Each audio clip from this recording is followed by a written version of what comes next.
예수님의 산 위에서의 설교는 마태복음 5장 1절에서 시작해서 마태복음 7장 28절에서 끝이 납니다. 5장 1절을 보시면 예수께서 무리를 보시고 산에 올라가 앉으시니 제자들이 나온지라 라고 되어 있습니다.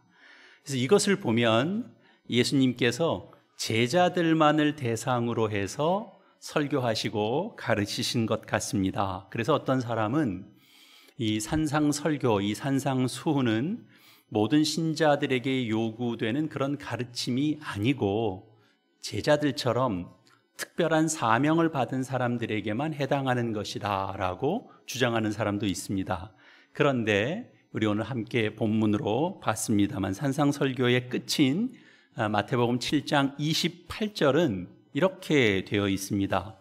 예수께서 이 말씀을 마치심에 무리들이 그의 가르치심에 놀라니 라고 되어 있어서 제자들뿐만 아니라 예수를 따라다니던 그 일반 대중들도 산에서 예수께서 가르치신 그 내용을 들었다라는 것을 알 수 있습니다. 그렇기 때문에 이 산상수훈으로 표현되는 예수님의 여기 이 마태복음에 있는 이 가르침은 제자들에게만 요구되는 특별한 그런 어떤 수준의 그런 규범이 아니고 하나님의 백성이라면 구원받은 신자라면 누구에게나 요구되는 그런 내용인 거죠. 이 산상수훈이 전반적으로 어떤 내용으로 구성되어 있는지를 잠깐 살펴보겠습니다. 산상수훈을 서론, 본론, 결론 이렇게 이제 분류하자면 이렇게 할 수 있습니다. 우선 서론은 5장 3절에서 16절까지 말씀입니다. 여기에는 이제 팔복이 있습니다. 8가지 복에 관한 말씀이 나오고요. 그리고 신자들을 향해서 세상의 소금과 빛이 되라라는 이제 가르침이 나옵니다. 이 단락에서는 이제 신자의 정체성에 관한 아주 근본적인 내용이 이제 가르쳐진 겁니다. 신자의 존재가 어떠해야 되는지에 대해서 매우 근원적인 그런 내용을 담고 있습니다. 좀 쉽게 말하자면 예수 믿으면 착한 사람이 되어야 돼? 이런 식의 가치를 이야기하거나 인정받는 것과는 좀 다른 내용을 담고 있다. 그런 뜻입니다. 그러면 착하게 살지 않아도 된단 말인가? 이렇게 살아야 된다, 저렇게 살아야 된다, 이런 사람이 되어야 된다, 이렇게 착하게 살아야 된다, 남에게 피해주고 살면 안 된다, 이런 내용은 우리가 어떤 윤리나 도덕의 체계에서 늘 들어왔던 내용입니다. 예수님께서 그렇게 일반적으로 알고 있는 그런 어떤 도덕과 윤리적 가치를 더 강화시켜주고 그리고 그것으로 신앙의 힘을 삼으라라는 것과는 좀 다른 이야기를 예수님께서는 하시고 있는 겁니다. 그것을 넘어서라라고 말씀하고 있습니다. 그래서 그 본론이 되는 부분이 5장 17절에서 7장 12절까지 말씀이 될 겁니다. 그 이유는 5장 17절에 보면 율법이나 선지자라는 표현이 거기에 있습니다. 그런 표현으로 시작돼서 다시 그 7장 뒤에 보면 7장 12절에도 보면 마지막이 이것이 율법이요 선지자니라 이렇게 되어 있습니다. 여기도 또 율법이요 선지자 이런 표현이 또 나오면서 마무리가 되거든요. 여기 이제 율법과 선지자라고 하는 건 구약을 이렇게 통칭하는 그런 표현입니다. 구약 시대 하나님의 백성들은 율법과 선지자를 통해서 하나님의 뜻이 무엇인지를 알았습니다. 율법과 선지자를 통해서 하나님의 통치를 받았습니다. 그러니까 예수님께서는 이 구약에서 이른바 예표되었던 그 하나님의 나라, 그 하나님의 나라를 예수님께서 오셔서 성취하시면서 그 나라에서 요구되는 새로운 율법과 선지자가 무엇인지를 이 산상수훈을 통해서 가르치시는 겁니다.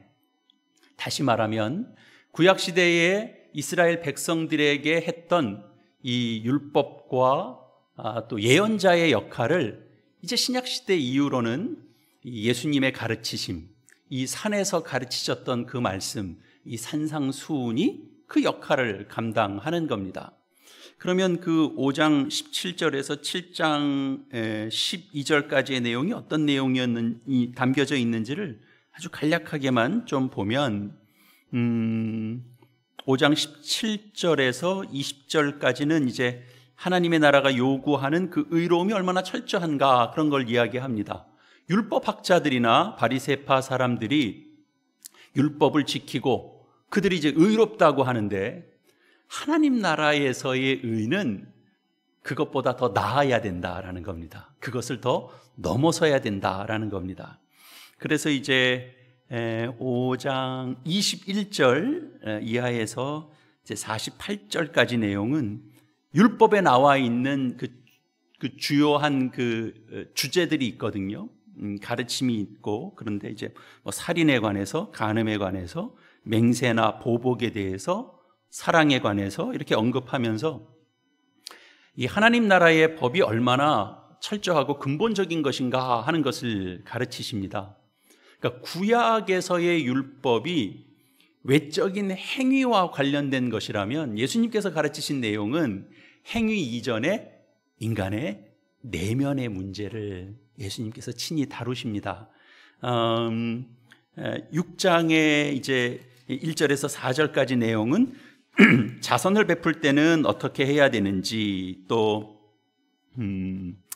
5절에서부터 이제 한 54절에 이르는 내용은 이제 주님께서 제자들에게 기도를 가르쳐 주시죠. 그리고 또 바른 금식은 또 어떤 것인지 가르치십니다. 그리고 또 재물에 대한 태도가 어떠해야 되는지, 근심과 걱정을 하지 말고 또 하나님의 나라와 의를 구하라고 가르치십니다. 7장에 보면 다른 사람을 정죄하거나 심판하지 말라 그렇게 가르치시죠. 그리고 7장 7절에서 11절에는 무엇이든지 하나님께 간구하고 기도하라 그렇게 가르치십니다. 그리고 이제 7장 12절은 앞에 이제 5장 17절에서부터 시작된 이 하나님 나라의 백성이 만들어내는 어떤 결과의 결론적인 내용을 하나 짚으시는데요. 7장 12절 말씀은 우리 함께 좀 읽어보도록 하겠습니다. 마태복음 7장 12절 말씀입니다. 시작. 그러므로 무엇이든지 남에게 대접을 받고자 하는 대로 너희도 남을 대접하라. 이것이 율법이요 선지자니라. 세 번역으로 제가 한번 다시 읽어드리겠습니다. 그러므로 너희는 무엇이든지 남에게 대접받고자 하는 대로 너희도 남을 대접하여라. 이것이 율법과 예언서의 본뜻이다. 이렇게 되어 있습니다. 그러니까 하나님 나라를 섬기며 살아가는 이들의 삶의 규범을 한마디로 정의하면 무엇이든지 남에게 대접받고자 하는 대로 남을 대접하라입니다. 이것이 핵심입니다. 그리고 이제 이 산상수훈의 결론부라고 말할 수 있는 부분이 이제 7장 12절에서 이제 29절까지 내용이라고 할 수 있겠습니다. 이 부분에선 산상수훈을 어떻게 지킬 수 있는가, 이 산상수훈의 삶의 규범과 그 가치를 좀 지키면서 살기 위해서는 어떻게 해야 되는가 하는 부분들이 가르쳐지고 있습니다. 이 부분에서 우리 기억하는 주님의 가르치심은 이런 거죠. 좁은 문으로 들어가기를 힘써라. 거짓 예언자들을 조심해라. 입술만의 고백이 아니라 하나님의 뜻을 행하는 것이 중요하다. 그래서 행함과 어떤 실천의 어떤 중요성을 이제 강조하면서 등장하는 이제 표현이 반석 위에 집을 짓는 지혜로움입니다. 이 지혜를 따르지 않으면 뭐와 같다고 돼 있죠? 모래 위에 짓는 집과 집을 짓는 것과 같다. 그렇게 말씀하셨습니다. 이 결론 부분을 우리가 다루면서도 또 이렇게 생각하게 되겠습니다만, 예수님은 사실 그 말씀을 하시면서 단순한 실천의 유무만을 강조하신 것이 아닙니다. 너희가 배운 바를 행했느냐, 행하지 않았느냐, 그런 것을 따지는 것보다 사실 사뭇 다른 내용이 그 가르침 속에 담겨져 있습니다. 궁금하시죠? 그건 차차 나누도록 하겠습니다. 여러분들은 주일을 사모하시는 여러분들 되시기를 바랍니다. 주일 예배를 사모하시는 은혜가 여러분 모두에게 임하기를 축원합니다.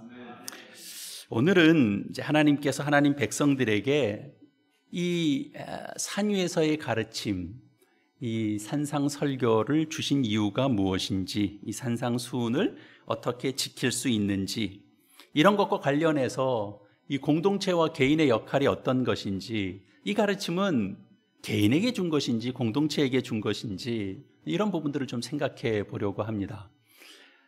레위기 18장 말씀 한번 찾아보시겠습니다. 구약 레위기 18장 말씀입니다.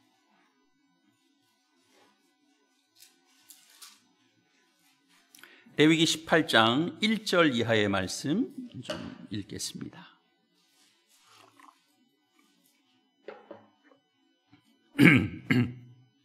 레위기 18장 1절에서 4절까지 말씀입니다. 함께 읽겠습니다. 여호와께서 모세에게 말씀하여 이르시되 너는 이스라엘 자손에게 말하여 이르라. 나는 여호와 너희의 하나님이니라.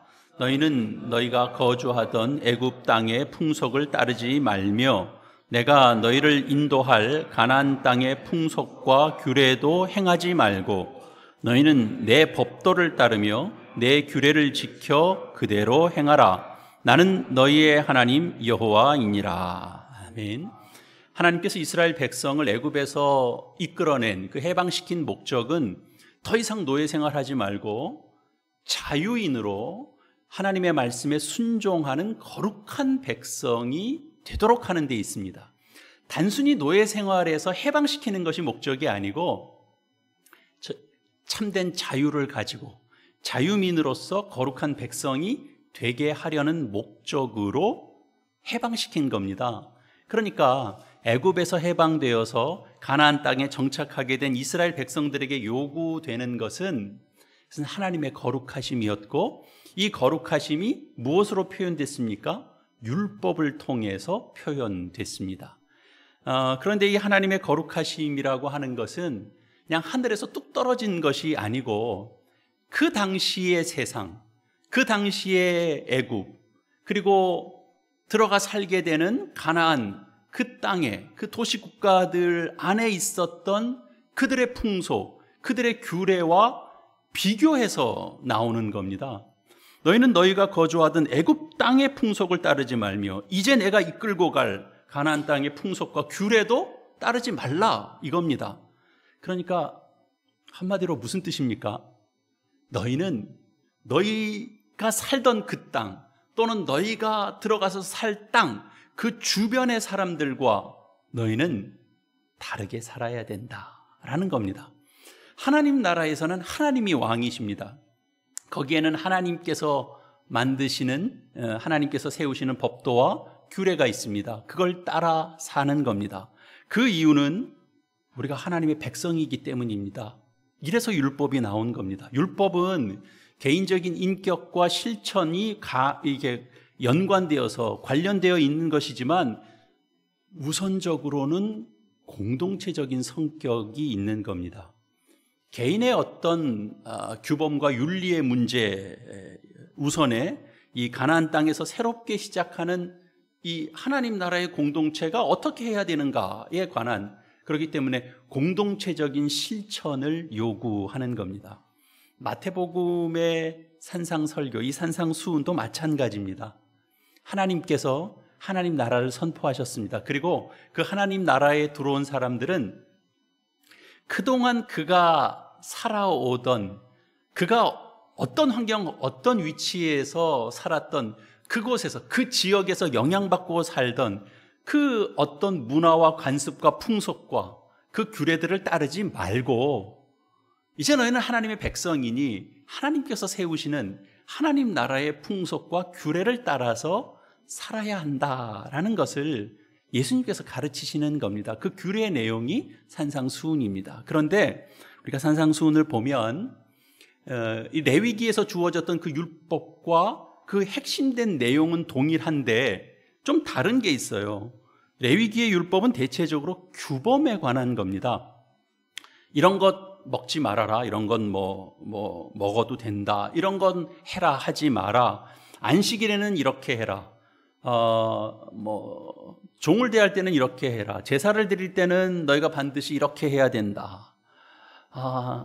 누군가 타인이 도둑질을 했으면 이렇게 그 뒤를 이렇게 해야 된다. 남의 밭에서 이런 일을 하면 안 된다. 추수할 때는 이러저러 해야 된다. 이런 아주 구체적인 규범들이 제시되어 있습니다. 그런데 산상수훈에는 이런 식의 규범은 없습니다. 음식을 먹을 때는 무엇을 먹어야 되는지, 어떤 음식을 가려 먹어야 되는지, 밭을 경작할 때는 어떻게 해야 되는지, 추수할 때는 어떻게 해야 되는지, 부정한 짐승은 무엇이고 정한 짐승은 무엇인지, 이런 규정은 없습니다. 그럼 무엇이 담겨 있습니까? 앞에서 잠깐 우리가 살펴본 것처럼 마음이 가난한 자가 복이 있다. 천국이 그들의 것이다. 의를 위하여 박해를 받는 자가 복이 있다. 너희는 세상의 소금이고 빛이다. 자기 형제나 자매에게 성내는 사람은 누구나 심판을 받게 된다. 누가 내 오른뺨을 치거든 왼뺨도 돌려대라. 원수를 사랑하라. 하나님과 재물을 겸하여 섬길 수 없다. 심판받지 않으려거든 너희는 심판하지 말라. 그런 겁니다. 좁은 문으로 들어가라. 그런 식의 내용들이죠. 그러니까 레위기 율법과 이렇게 보면 무슨 차이가 있습니까? 레위기 율법은 대체적으로 그 당시에 그 고대 근동 사회, 그러니까 애굽이나 또 가나안 도시 국가들이 가지고 있었던 풍습과 어떤 관례, 생활 양식, 이런 것과 대조되는 다른 풍습, 다른 생활 양식을 이야기하는데, 산상수훈은 그런 생활 양식, 그런 일상생활을 할 때 구체적으로 어떻게 해야 되는지에 대한 그런 언급은 없습니다. 주로는 이웃과의 관계에서 내가 어떤 마음과 어떤 태도를 지녀야 되는지, 그것이 대단히 성품적이고 인격적이고 그리고 내면적인 그런 이야기들입니다. 그렇다면 이것이 오늘날 우리에게 어떤 의미를 줄까요? 하나님 나라의 백성으로 산다라고 하는 것은 어떤 생활 양식을 고수하는 것과는 다른 차원의 내용인 거죠. 종교와 다르다라는 겁니다. 종교는 특정하게 요구되는 그런 생활 양식이 있습니다.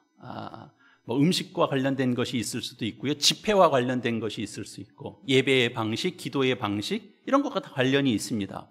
우리나라 이제 우리 개신교도 우리가 이야기하게 되면 당연히 이제 주의를 지켜야 된다, 예배에 나올 때는 이렇게 해야 된다, 헌금 생활은 이렇게 해야 된다, 기도 생활은 이렇게 해야 된다, 이런 규범들을 가지고 있습니다. 그런데 따지고 보면 사실 개신교만 그런 게 아니에요. 모든 종교가 다 마찬가지입니다. 그래서 이런 규범들을 만들어 놓고 그 규범들을 잘 지키면 그 사람 신앙이 좋은 겁니다. 교회를 잘 다니냐? 헌금 생활 잘 하냐? 전도는 하냐? 기도는 하냐? 그럼 기도는 얼마나 열심히 하냐?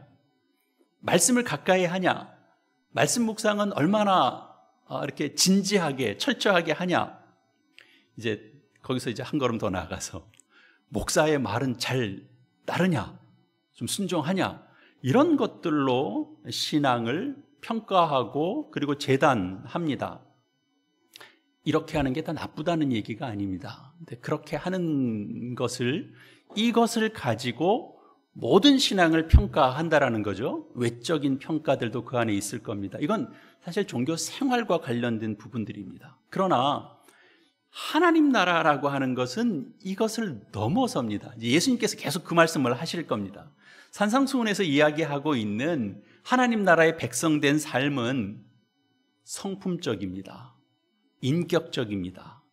내면적입니다. 그 존재와 관련된 겁니다. 그 사람이 어떤 사람이냐라는 겁니다.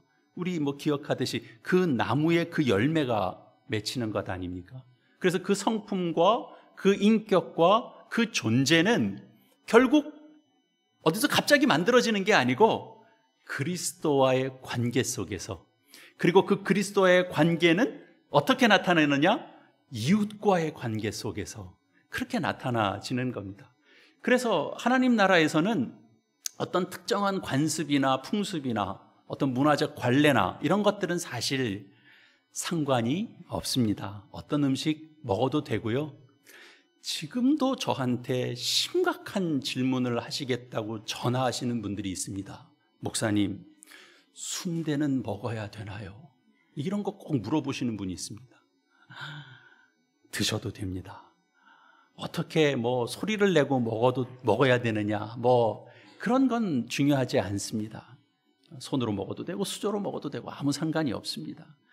어떤 종교적인 실천은 대단히 중요해 보입니다만 그런 실천은 상황에 따라서는 안 할 수도 있는 겁니다. 어떤 경우에는 그렇습니다. 그것과 관계 없습니다. 우리가 이것만큼은 이렇게 했던 것들도 우리가 어떤 특정한 상황이 되면 우리가 다시 한번 생각해 보는 일들이 우리 신앙상에 있습니다. 그래서 종교적인 규범을 철저하게 실천하는 것, 그것이 꼭 신앙의 시금석은 아닌 거죠. 하나님 나라에서의 신앙의 시금석은 관계입니다. 관계. 하나님과의 관계이고 이웃과의 관계입니다. 이런 차원에서 이 예수님의 가르침, 산상수훈은 공동체적입니다. 이 개인의 내면적인 영성을 기르고 또 내면을 좀 이렇게 이제 화평하게 만드는 것, 그런 것이 이 예수님 가르침의 목적이 아니고 하나님과의 관계를 토대로 해서 이웃과의 관계를 내가 어떻게 복되게 만들어 가는가, 그렇게 살아갈 수 있는가 하는 것이 예수님 가르치심의 목적입니다. 우리 개인의 영성도 중요합니다만 이 내면적인 영성이 결국은 하나님과의 관계의 친밀함을 토대로 해서 이웃과의 관계 속에서 나타나지 않으면, 그것이 발현되지 않으면 그건 하나님 나라에서 요구되는 인격과 아무 상관없는 것이 됩니다. 난 하나님의 말씀을 잘 지켰는데 그 관계성이 다 무너져요. 그러면 아닌 겁니다. 혼자서 고귀할 수는 없는 겁니다. 그건 기독교 신앙이 아닙니다. 이 산상수훈이 공동체적인 권면, 이 가르침이다라고 하는 것은 이 산상수훈이 추구하는 그 삶의 모습이라는 것이 개인 훈련으로 이루어지는 것이 아니고, 그렇기 때문에 더더욱 공동체적인 관계를 통해서 훈련되어지고 형성되어지고 만들어져 간다라는 것을 기억해야 됩니다. 사람의 성품, 사람의 인격, 사람의 정체성은 어떻게 만들어지나요? 여러분 한번 생각해 보십시오. 타인과의 관계 속에서 만들어집니다. 사실 타인이 자신을 비추는 거울과도 같습니다. 상대방을 보면서 자신의 모습을 이렇게 생각하게 되고요, 알아가게 되고요, 또 다른 사람의 모습을 보면서 내 정체성을 또 확인하고 만들어 갑니다. 예를 들면 이런 거죠. 우리가 삶의 이야기를 나누는데요, 보통 어떤 유형들이 있냐 하면 여러분들 이런 거예요. 내가 어떤 삶을 내가 선택했어요. 그런데 그 삶의 방향을 선택했는데 주변에서 하는 말들이 있어요. 그 말들을 들어보면 내 선택이 바른 건지 옳은 건지 이렇게 좀 의구심이 들어요. 그러면서 좀 힘들어져요. 그런 고민들이 다 있어요. 그래서 여러분들 자녀를 키우는 방식도 생각해보고 또 자녀에 대한 이렇게 염려가 생길 때도 보면 결국은 다 그런 겁니다. 무엇이 옳고 그른가에 대한 이런 가치 판단들이 오로지 내 안에서만 나오는 것이 아니더라 하는 거죠. 이 주변의 영향을 받습니다. 주변이 생각하는 것들에 대해서 영향을 받습니다. 대중매체에 대해서 영향받고, 내가 교제하는 인간관계 속에서 영향받고, 주변에서 이렇게 저렇게 하는 말들에 영향을 받습니다. 이런 것들이 우리의 가치관, 우리의 인격, 우리의 성품, 우리가 어떤 가지고 있는 욕구 이런 것들을 다 형성해 가는 겁니다. 우리가 살아가는 이 시대는 어떤 시대입니까? 물질이 중요하게 취급받는 시대죠. 물론 예전에도 돈은 중요했습니다. 그러나 우리가 예전을 좀 생각해 보면 돈도 중요했죠. 그러나 명예도 가치 있게 여겼고, 또 학문이나 뭐 어떤 윤리나 이런 것들도 중요하게 여겼습니다. 그 각각이 다 그 영역을 가지고 있었습니다. 어떤 하나가 전체를 다 이렇게 우위를 점하는 그런 부분은 없었습니다. 그러니까 이를테면 예전을 생각해 보면 우리가 돈은 좀 벌지 못해도, 그러니까 나는 좀 명예를 택하겠다라면 그걸 진지하게 존중해주고 존중받는 그런 시대가 있었던 거죠. 내가 돈은 좀 잘 벌지 못해도 자신이 택한 어떤 직업이 가지고 있는 그런 자부심, 그런 것들을 좀 유지하고 그런 것들을 좀 인정해주고 그런 시대가 있었습니다. 지금 생각해 보면 그런 부분들이 많이 사라진 시대에 같습니다. 모든 것 위에 재물이 있는 그런 시대를 우리가 살고 있습니다. 모든 것을 다 삼켜버리고 있는 그런 시대. 인격이 뭐가 그렇게 중요해? 우리가 돈을 잘 벌어야 대접을 받지.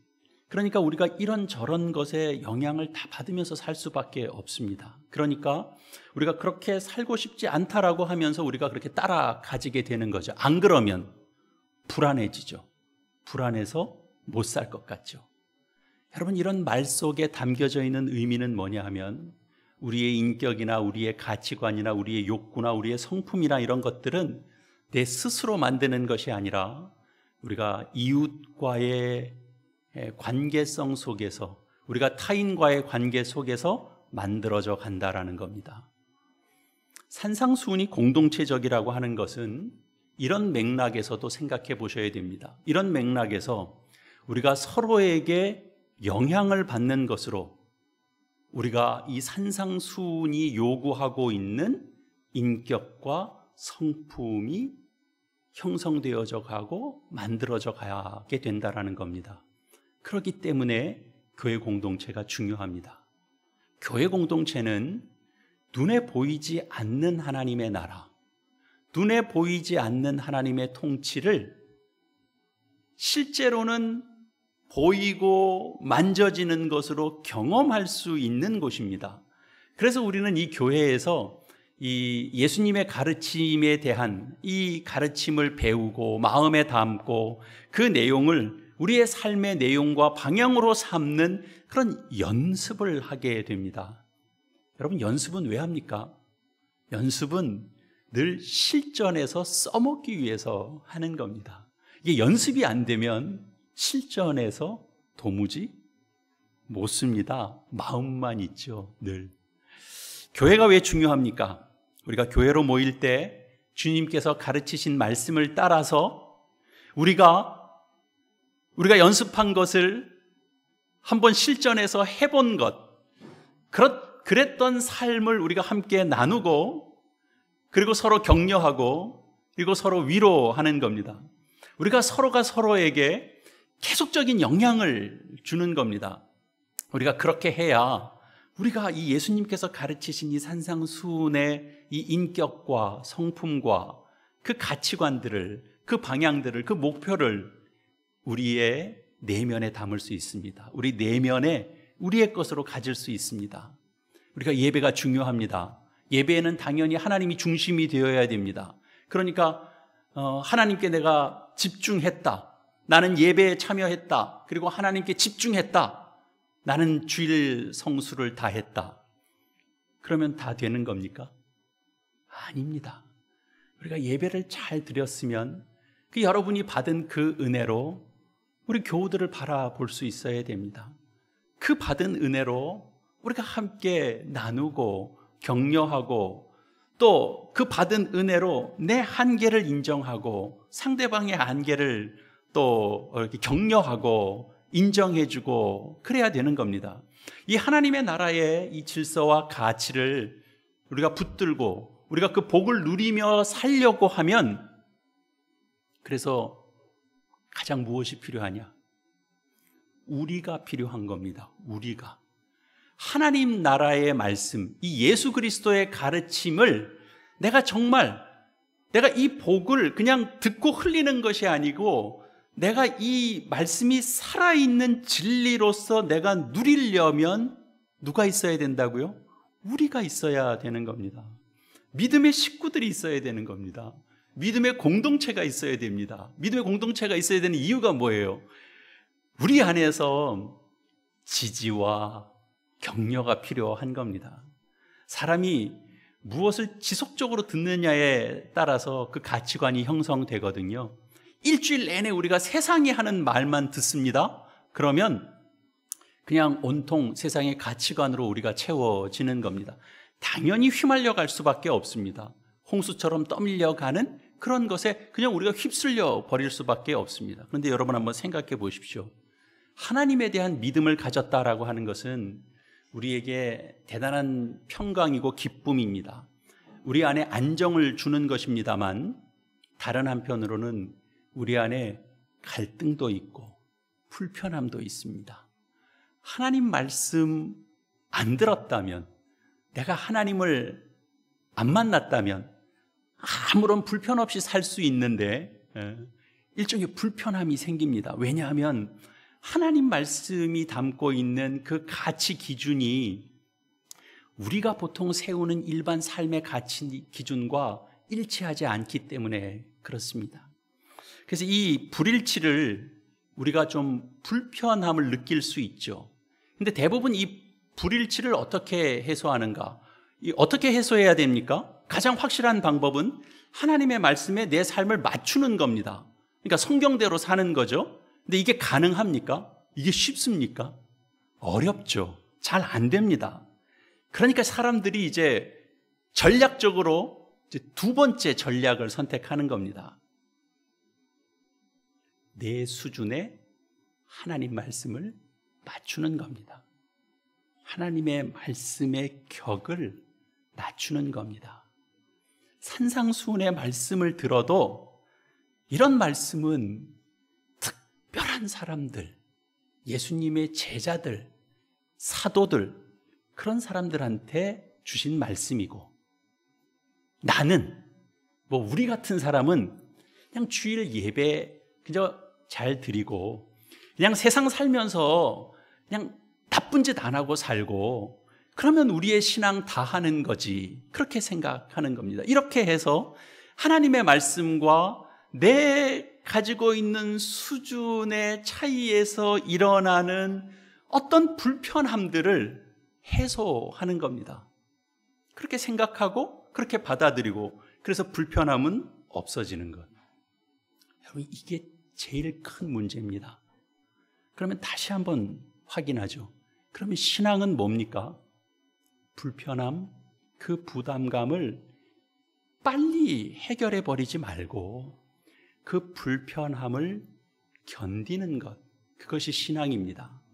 그 불편함에 내 쉬운 답을 내지 말고, 그 불편함이 있는데, 내 마음에 갈등은 있는데 그럼에도 불구하고 내가 신앙을 포기하지 않는 겁니다. 그리고 일주일에 한 번이라도 우리가 함께 모여서 함께 예배하고 세상 가치관과는 좀 다른 이야기를 우리가 함께 나누는 겁니다. 함께 듣고 함께 나누는 겁니다. 예수 얘기를 하는 겁니다. 예수님께서 가르치신 그 말씀에 대해서 우리가 함께 나누는 겁니다. 그러면 세상 사람들이 다 하는 그 이야기 말고 하나님 나라의 가치관, 그것을 나누면 우리가 그 가치관대로 잘 살았느냐 못 살았느냐, 내가 그 말씀을 이루고 성취했느냐 못했느냐, 이런 거 그렇게 중요한 게 아닙니다. 여러분, 오늘도 여러분 주일을 보내고 나서 이 말씀을 듣고 영적 공급을 받았는데 더 불편할 수도 있습니다. 지난 주일보다 더 불편할 수도 있습니다. 그리고 내 삶은 더 고단할 수도 있습니다. 그러나 그 불편함과 그 고단함이 여러분의 신앙에 전혀 방해가 되지 않는다는 사실을 여러분 믿으시기 바랍니다. 쉬운 방법으로 털어내버리려고 하지 마시고 쉬운 신앙의 내용으로 이제 여러분의 수준을 쉽게 타협해버리지 마십시오. 여러분은 그것보다 더 주님의 그 장성한 분량에 이르는 그 자리까지 나아갈 수 있는 그런 분들입니다. 하나님께서 가지고 계신 목적함이 그런 겁니다. 산상수훈이 단지 설교로 끝나는 것이 아니라 우리의 삶에 구체적으로 적용되고, 그리고 우리가 교회로 모일 때 우리가 그렇게 또 적극적으로 나눴으면 좋겠습니다. 성공이냐 실패냐 이런 건 크게 중요하지 않습니다. 잘했느냐 못했느냐 그런 것도 그렇게 중요하지 않습니다. 내가 하나님 말씀 기억하고 붙들며 살아가는 그런 삶에 관한 것들을 우리가 함께 나누면서 알게 모르게 예수님의 가르치심의 그 진실된 내용들이 우리 안에 습득되는 겁니다. 이것이 바로 산상수훈은 공동체적 의미를 가지고 있고 공동체적 가치관에 관한 것이다 라는 의미입니다. 아무쪼록 여러분, 세상과 구별되는 하나님 나라의 백성들, 또 하나님의 통치를 받는 하나님의 백성이다라는 사실을 분명하게 인식하고, 하나님께서 이 산상수훈을 비롯해서 여기만 있는 건 아니죠. 하나님의 뜻을 이 성경 전체에 하나님의 계시의 말씀으로 다 알려주셨습니다. 그 통치를 받도록 하셨으니 세상 가치관에 영향받고 또 내 죄된 본성에 영향받고 오직 거기에 휘둘려서 여러분 자리를 잃어버리지 마시고, 우리가 신자로 살면서 하나님 나라의 통치를 따르고, 그래서 세상과 다르고 내 본성에 역행하고, 그래서 삐뚤어진 우리의 어떤 본성을 고쳐내는 것으로 우리의 삶의 현장이 있고, 그렇게 하나님 나라의 통치와 그 질서를 따를 수 있는 그런 은혜를 경험했다, 그런 실력이 내 안에도 생겼다, 이런 것으로 기뻐하고 또 이것으로 자랑할 수 있는 여러분들이 다 되시기를 이 말씀으로 축원합니다. 그렇게 기뻐하고 자랑할 수 있는 우리 믿음의 공동체가 되기를 축원합니다. 기도하시겠습니다.